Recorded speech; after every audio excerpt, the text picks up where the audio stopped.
छत्रपती संभाजीनगरचं एक प्रकरण आत्ताच कळालं आणि त्या संदर्भात हा व्हिडिओ बनवतोय।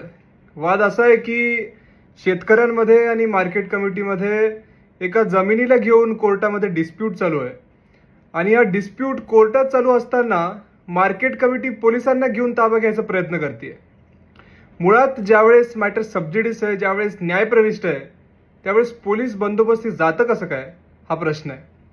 त्यामुळे आता कोर्टात जाऊन त्याच्यावरती स्टे आणायचा प्रयत्न आमचा चालू आहे। याच्या पुढे जर स्टे मिळाल्यानंतर सुद्धा प्रशासन अशाच पद्धतीने मार्केट कमिटीच्या मागे जर उभं राहणार असेल तर या व्हिडिओच्या निमित्ताने मला सांगायचं आहे की कायद्याच्या वरती कोणीच नसतं, म्हणून पोलीस प्रशासन जर कायदा तोडून यांच्या पाठीशी उभं राहत असेल तर मग त्यांच्यावरती रीतसर कारवाई ही आम्ही कोर्टातून करून घेऊ।